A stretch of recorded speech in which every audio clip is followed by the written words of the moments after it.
राऊत साहेब, माजी गृहमंत्री अनिल देशमुख यांना काल ईडीनं अटक केली आहे. 100 कोटींच्या वसुलीचं प्रकरण असल्याचं म्हटलं जातं आहे. काय तुमची पहिली प्रतिक्रिया काय आहे?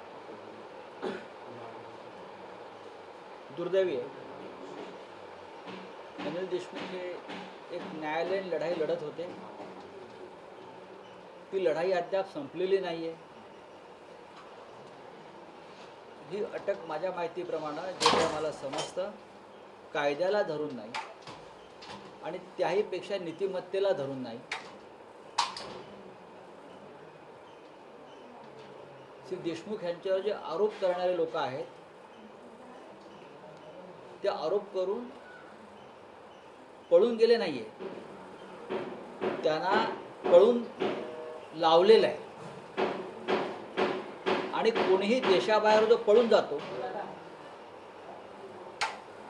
तो केंद्रीय सत्तेच्या मदतीनंच पळून जाऊ शकतो. मुंबई पोलीस खात्याचा आयुक्त असलेले एक अधिकारी, महासंचालक दर्जाचा अधिकारी जेव्हा हा देश सोडून जातो तेव्हा त्याला संपूर्ण पाठबळ हे केंद्रीय सत्तेचं असल्याशिवाय पळून जाऊ शकत नाही. त्याने आरोप केला आणि पळून गेला आणि त्या आरोपांच्या आधारावर केंद्रीय तपास यंत्रणा तपास करतात आणि महाराष्ट्राच्या माजी गृहमंत्र्यांना अटक केली जाते. चौकशी होऊ शकते, तपास होऊ शकतो. पण पहिल्याच त्यांच्या ईडीच्या भेटीमध्ये त्यांना अटक केली. मला असं वाटतं हे सगळं ठरवून चाललेलं आहे. महाविकास आघाडीच्या संदर्भातले जे प्रमुख लोक आहेत त्यांना अशा प्रकारे त्रास द्यायचा, बदनाम करायचं, चिखलफेक करायची. आज सुद्धा काही अजित पवारांसंदर्भातल्या काही लोकांवर धाडी पडल्या आहेत किंवा काही प्रॉपर्टी जप्त झाल्या. का भारतीय जनता पक्षाचे लोक हे जंगलात राहतात का? ते कुठे राहतात? त्यांच्या काही प्रॉपर्टीज नाही आहेत आणि त्या सगळ्या वैध मार्गाने गोळा केलेल्या आहेत. आम्ही अनेकांचं माहिती दिलेली आहे ईडीकडे, केंद्रीय तपास यंत्रणांकडे. त्यांना अजून हात लागला नाही. म्हणजे आमचे कुटुंबीय, त्यांची बायका, मुलं, कुटुंब हे कुटुंब आणि आमची का रस्त्यावर आहेत. हे अत्यंत घाणेरडं राजकारण ज्यांनी सुरू केलं आहे ना, हे त्यांच्यावर उलटल्याशिवाय राहणार. महाराष्ट्रामध्ये राजकारणामध्ये कायम एक चांगलं वातावरण होतं, हे बिघडवलं आहे आणि याची जबाबदारी भारतीय जनता पक्षावर. आज ते टनाटना उड्या मारतायत हे सगळं पाहून. बरं का, एक दिवस त्यांना तोंड लपवून फिरण्याची वेळ येईल. आणि मी तेवढंच सांगतो, हे लक्षात घ्या, मी सांगतोय. काही लोक म्हणतात की दिवाळीनंतर आम्ही असं करू, तसं करू, अमुक करू. यांना घरातून नाही, हे स्वतःची तोंड बाथरूममध्ये लपवून बसतील. अशा प्रकारचे स्फोट दिवाळीनंतर होऊ शकतात. पण करायचे का? आम्ही तुमच्या कुटुंबापर्यंत पोचायचं का? आम्हाला आमच्या नेत्यांनी हे शिकवलं नाही राजकारणामध्ये. मग ते बाळासाहेब ठाकरे असतील, माननीय उद्धव ठाकरे असतील, माननीय शरद पवार असतील, या लेवलला आपण जायचं नाही. ही पातळी आपण ओलांडायची नाही. संयम महत्त्वाचा, संस्कार आणि संस्कृती. ज्या प्रकारे केंद्रीय तपास यंत्रणाच काम करण्याचा प्रयत्न दाखवत आहेत हे सगळं राजकीय षडयंत्र आहे प्रत्येकाच्या बाबतीमध्ये. मी सुद्धा भोगलेलं आहे, आमच्या कुटुंबाने भोगलेलं आहे. माझ्या पत्नीलाही अशा प्रकारे त्रास देण्यात आला, माझ्या कुटुंबाच्या लोकांना त्रास देण्यात आला. ज्यांच्यामुळे हे सरकार भाजपचं येऊ शकलं नाही त्या प्रत्येकाला त्रास दिला जातो. जे लोक भारतीय जनता पक्षाच्या आमिषांना, दबावाला बळी पडत नाही आहेत हे सरकार पाडण्यासाठी, त्यांना त्रास दिला जातो. पण तुम्ही किती त्रास दिला, तुम्ही किती या अटका सटका केल्या तरी तुमचं सरकार येणार नाही, ते 100%. प्रश्न असा उपसर तुम्ही म्हणताय की अनिल देशमुखांवर, पण अनिल देशमुखांना ईडीने 5 वेळा समन्स दिला, कोर्टाकडे वारंवार जाऊन कोर्टाने त्यांना दिलासा दिला नाही, त्यामुळे त्यांना नाही असतो ईडी समोर जावं लागलं. हे सोडून द्यावं तुम्ही. 5 वेळा समन्स दिला, 10 वेळा समन्स दिले, हे ठीक आहे. फक्त अनिल देशमुखकडे आम्ही जाऊत का समज द्यायला? खडसेंचा जावई आहे का अटक करायला? नवाब मलिकचाच जावई आहे का अटक व्हायला? आ मला सांगा ना तुम्ही. आम्ही सुद्धा काही गोष्टी त्यांच्याकडे पाठवत असतो, देत असतो. त्यांना कधी समज गेल्याचं आम्हाला दिसत नाही, पण त्यांना कधी बोलून अटक केल्याचं दिसत नाही. तुम्ही काय सांगता 5 समज 10 समज? हे सोडून द्या, आम्ही पाहिले सगळे कागद आहे. रावसाहेब, भाजपचे नेते असं म्हणतात की अनिल देशमुख यांच्या अटकेनंतर हॅप्पी दिवाळी आणि पुढचा नंबर हा अनिल परब हॅप्पी क्रिसमस, क्रिसमसच्या काळात आणि एका अनिल पासून दुसऱ्या अनिल त्यांना पर्यंत काही अटकेचा प्रवास सुरू बघा झाला. बघा, हे क्रूर लोक आहेत, हे राक्षस गणाचे लोक आहेत. यांची वृत्ती राक्षसी आहे, निर्घृण आहे, अमानुष आहे. हे हिंदुत्वाचं नाव घेतात, पण हिंदुत्वाची व्याख्या अशी नाही आहे. पाहू ना, तुम्ही आता किती उड्या मारताय, नाचताय, तुम्ही नाचत राहा. 2024 नंतर आपण त्यांना भेटू म्हणा. 2024ला जे काय होणार आहे त्यानंतर तेव्हा पाहू ना. मग तुम्हाला कळेल केंद्रीय तपास यंत्रणा कोणापुढे गुडघे टेकतात, कोणाचं ऐकतात. पण आम्ही करणार नाही, हे पण तुम्हाला मी सांगतो. तेव्हा तुम्ही भूमिगत होऊ नका. तुमच्याही फायली तयार आहेत, तुमच्या कुटुंबाच्या प्रॉपर्ट्याज आहेत, आणि त्या कशा प्रकारे आणि कुठे आहेत हे सुद्धा आमच्याकडे आहे. पण शेवटी परत परत मी सांगतो, ही आमची प्रवृत्ती आणि वृत्ती नाही. सर, बताइए. हिंदी में जानना चाहेंगे सर, कल अनिल देशमुख को अरेस्ट किया ईडी ने, क्या कहना चाहिए? देखो, अनिल देशमुख जी कल मैंने देखा, कल खुद चलकर चले गए ईडी ऑफिस में और तुरंत उनको गिरफ्तार कर. इतनी जल्दबाजी क्या थी? आपने पूरी जांच कर उठाकर उनको अरेस्ट कर दिया. उनसे पूछताछ कितनी होगी, क्या होगी, मैं उसका डिटेल में नहीं जाऊंगा. लेकिन जिस आधार पर ये अरेस्ट हुआ है, मुंबई के पूर्व पुलिस कमिश्नर परमवीर सिंह, वो कहाँ है? जिसने ये पूरा मामला उठाया था वो तो भाग गए, उनको भगाया गया है. अगर कोई व्यक्ति देश से भाग जाता है तो अपने आप नहीं भागता है. देश की सीमा पार कर कोई परदेश जाता है, विदेश जाता है, तो उसके लिए ज़रूर केंद्रीय सरकार की उनको मदद मिलती है. उनके मदद के बिना कोई नहीं भाग सकता. तो उनको भगाया है, यहाँ आरोप किया, भाग गया. तो ऐसे भगोड़े व्यक्ति के आरोप के ऊपर आप महाराष्ट्र के पूर्व गृह मंत्री को अरेस्ट करते हो, इसलिए कि महाविकास आघाड़ी के साथ आपने जो एक खेल शुरू किया है दुश्मनी का, वो आप ख़त्म नहीं करना चाहते जब तक आपकी सरकार यहाँ नहीं आती. लेकिन आप ये खेल कितना भी खेल, आपकी सरकार नहीं आएगी, कभी नहीं आएगी. ये पूरा जिस तरह से मामला चल रहा है, मैं उसे राजनीति नहीं करता, ये बदले की भावना से चल रहा हुआ खेल है. सर, ये कहा जा रहा है कि अनिल देशमुख के बाद अनिल परब का नंबर लगे. देखिए, आप कितना भी नंबर लगाइए, 2024 के बाद हम भी लिस्ट बनाएंगे, हम भी नंबर लगाएंगे. सर, अभी से 2024 की तैयारी शुरू कर दी गई है बीजेपी की तरफ से, क्या? होने दो ना. तैयारी करने में राजनीति में इस प्रकार की तैयारी होती है. आपको अगर राजनीतिक लड़ाई लड़नी है तो अब राजनीतिक करिए, हम भी तैयार है. इस देश में लोकतंत्र में ये लड़ाई हमेशा होती है. लेकिन जो खेल आपने शुरू किया है केंद्रीय जांच एजेंसी का इलीगल यूज़ करने के बाद, हमारे जैसे लोगों को, महाविकास आघाड़ी के लोगों को जो आप हमको दबाने की कोशिश चल रही है, वो आपके ऊपर बुमरैंग हो सकती है. और एक बताता हूँ, हम लोग डरते नहीं. आपको क्या लगता है ये सब होने से हम लोग डर जाएंगे? हमारा मनोबल टूटेगा? आप टूटेंगे, हम नहीं टूटेंगे. राऊत साहेब, अनिल देशमुख गेले अनेक महिने गायब होते. आता ते परमवीर सिंग, माझ्या माहितीप्रमाणे ते न्यायालयीन लढाई लढत होते, ते आले.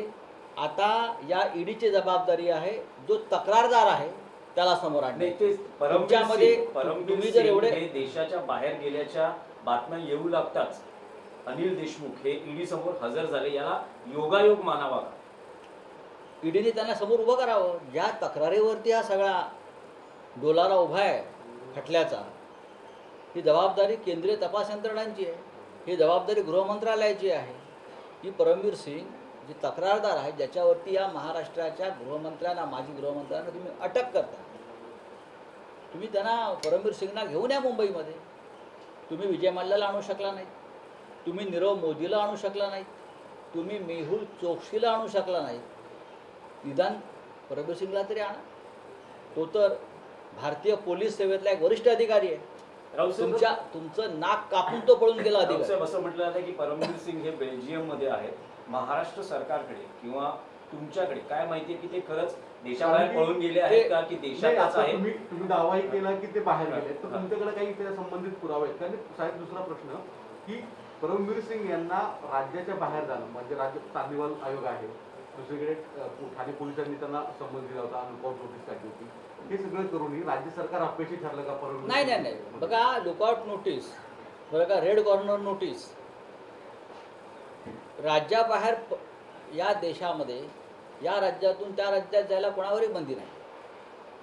फार तर न्यायालय बंदी घालू शकतं, न्यायालय, पण राज्य सरकार नाही बंदी घालू शकत. पण देशातून पळून जाणं, देशाच्या सीमा पार करणं याला जबाबदार पूर्णपणे केंद्र सरकारची यंत्रणा आहे. पूर्णपणे केंद्र सरकार जबाबदार आहे. मग विजय मल्ल्या, नीरव मोदी, मेहुल चोक्सी आणि आता परमवीर सिंग यांचं जे पलायन आहे याला पूर्णपणे केंद्र सरकार जबाबदार आहे आणि केंद्र सरकारच्या हात मिळवण्याशिवाय हे होऊ शकत. रावसाहेब, तेच परमवीर सिंग आहेत कुठे? असं म्हटलं जातं की बेल्जियममध्ये आहेत, परदेशात गेलेले आहेत. याचा तुमच्याकडे काही बघा माहिती की आहे? एखादी व्यक्ती जेव्हा परदेशात पळून जाते यांना दाऊद कुठे आहे माहीत असतो. हे सांगतात वारंवार ना, कोण दाऊद इब्राहिम ना, कोण तो. यांना विजय मल्ल्याची केस लंडनमध्ये जाऊन लढता येते. यांना मेहुल चोक्सीसाठी जाऊन त्या अँटिग्वामध्ये एक जेट पाठवता येतं. 4 दिवस ते जेट उभं राहते तिकडे विमानतळावर तिकडला अँटिग्वाच्या. मग यांना भारतीय पोलीस सेवेत, इंडियन पोलीस सर्व्हिसमधला एक वरिष्ठ अधिकारी काय करतोय, कुठे जातोय हे माहीत नाही. याचा अर्थ तुमच्या आशीर्वादानं तो पळून गेला. रावसाहेब, समीर वानखेडे प्रकरणात नवाब मलिक रोज धक्कादायक खुलासे किंवा माहिती समोर आणतायत. आजही पत्रकार परिषदेत त्यांनी समीर वानखेडे यांची एकूण जी लाईफस्टाईल आहे, लाखो रुपये खर्च केले गेले शर्ट किंवा घड्याळ किंवा जे आपला जो एकूण राहणीमान आहे त्यावर, आणि एक शासकीय पोलीस अधिकारी किंवा अधिकारी, केंद्रीय अधिकारी जर इमानदार असेल तर एवढं लाखो रुपयांची खरेदी किंवा तसं लाईफस्टाईल कसं मेंटेन करू शकतो? इन्कम टॅक्सची केस आहे. जर इन्कम टॅक्स राजकारणाला नोटीस पाठवतो, इन्कम टॅक्स राजकारण्यांच्या घरावर धाडी, कुटुंबावर धाडी, ते त्यांचे रुमाल कुठल्या किती किमतीचा आहे हे विचारतात, पेन किती रुपयाचा आहे ते विचारतात. मग नवाब मलिक हे जबाबदार लोकप्रतिनिधी आहेत आणि ते बेजबाबदारपणे वक्तव्य करत नाहीत. आतापर्यंत गेला 15 दिवसातला माझा अनुभव आहे. तर त्यांनी जे काही मुद्दे उपस्थित केलेत